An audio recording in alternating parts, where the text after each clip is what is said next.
Good evening to everyone. Today's topic is Eid al-Adha, as Vardi Madam Principal has assigned me.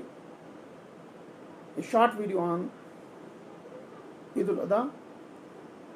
In Islamic religion, there are the three Eids. First Eid is called as Eid al-Fitr. Second Eid is called as Eid al-Adha. This Eid is also called as Bakra Eid. Third Eid is called as Eid Milad al-Nabi. Now we will discuss on Eid al-Adha. Eid al-Adha is a Muslim festival that basically marks the end of Hajj or pilgrimage to Makkah. This Eid is also known as Eid of Sacrifice. हकीकत में ये ईद जो है ईद उल फितर के बाद 2 महीने 10 दिन के बाद आती है। इस ईद को हज ईद भी कहा जाता है। इसमें हज किया जाता है। मक्का लोग जाते हैं पूरी दुनिया से।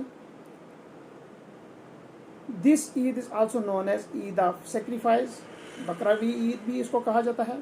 And it basically the commemorates the faith of Ibrahim and devotion to Allah. हकीकत में क्या हुआ कि हज़रत इब्राहिम अलैहिस्सलाम पैगम्बर थे। उनको ख्वाब आती है कि आप प्यारी सी प्यारी चीज़ को अल्लाह की राह में कुर्बान करो।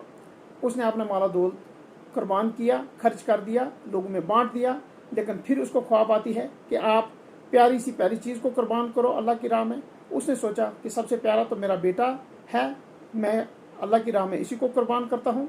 According to belief of the Muslim, Allah asked Ibrahim to sacrifice his son for Allah sake, and even though he was a good man and loved his son very much, his devotion and faith to God was so strong that he did not hesitate to take this bold step and agree to sacrifice his son. जब वो अपने बेटे को तैयार करता है कुर्बान करने के लिए, तो शैतान उसकी बीवी के पास आता है कि आप जानते हो कि आपका शोहर आपके लफ्ते जिगर को कहाँ ले जा रहा है। बीवी उसको बोलती है, आगे से जवाब देती है कि हाँ मैं जानती हूँ, वो उसको एक दावत में ले जा रहा है। वो कहता नहीं नहीं, उसको तो अपना बाप जो है आपके बेटे को कुर्बान करने के लिए ले जा रहा है। वो कहती है कि एक इस्माइल को छोड़ के अगर 100 क्यों ना हो, मैं अल्लाह की राह में कुर्बान करने के लिए तैयार हूँ। फिर वो हज़रत इब्राहिम अलैहिस्सलाम के पास जाता है, उसको कहता है कि आपने ख्वाब को हकीकत समझा है। उसने कहा शैतान आप मुझसे ज़रा दूर रहिए, पैगम्बरों का ख्वाब हकीकत होती है, बल्कि ये ऐसा कुछ नहीं होता है कि जिससे वो इसको गलत समझें। मैं अपने बेटे को कुर्बान करके ही रहूँगा। His devotion and faith to God was so strong that he did not hesitate to take this bold step and agree to sacrifice his son. The willingness of Ibrahim to sacrifice his son for the sake of Allah caused Allah to spare his son's life, and therefore a lamb was sacrificed in his place. फिर शैतान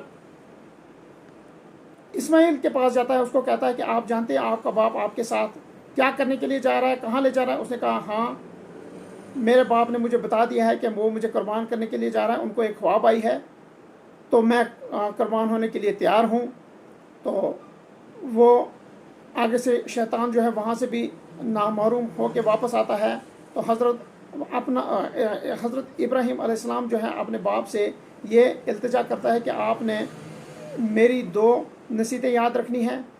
बाप बोलता है कि बताओ बेटे क्या नसीहतें हैं। उसने कहा एक तो आपने आंखों पे पट्टी बांधनी है कि कहीं आप छुरी चलाते वक्त आपको ये बेटे की शफकत ना सामने आ जाए और आप छुरी चलाने से हट जाओ। और दूसरा ये कि आपने मेरे जो कपड़े खून से आलूदा होंगे वो मेरी माँ को दिखाना, ताकि उनको तसल्ली आए और वो ये फ़ख्र महसूस करे कि उसका बेटा जो अल्लाह की राह में कुर्बान हुआ है। And therefore a lamb was sacrificed in his place. तो अल्लाह ताला को जब उन्होंने इम्तिहान लेना था हज़रत इब्राहिम अलैहिस्सलाम से, हज़रत इब्राहिम अलैहिस्सलाम इम्तिहान में कामयाब हो गए। तो अल्लाह ताला हुक्म करता है भाई जिब्रील को कि जल्दी से जन्नत से मेंढा ले जाओ और हज़रत इस्माइल की जगह उसको कुर्बान रखो, ताकि हज़रत इब्राहिम अलैहिस्सलाम हज़रत इस्माइल की जगह उस मेंढे पे छुरी चलाए और हज़रत इब्राहिम अलैहिस्सलाम जो है अपने मिशन में कामयाब हो जाए। This was a miracle of Allah, and it proved that He has command over all the things and the known and unknown. It is because of this holy incident in the history of Islam that the Muslims now celebrate Eid al-Adha every year to earn Allah's blessing and forgiveness. और ये जो यादगार, ये जो कुर्बानी की यादगार है, ये जो है क़यामत तक चलती रहेगी اور ہر سال جو ہے مسلمان جو ہے بڑے دھوم دھام سے اس عید کو، خوشی سے اس عید کو مناتے ہیں، اور وہ مینڈے جو ہیں اللہ تعالیٰ کی راہ میں قربان کرتے ہیں، کہ اس لیے کہ حضرت ابراہیم علیہ السلام اور حضرت اسماعیل علیہ السلام کی یاد کو تازہ کرتے ہیں. Thank you.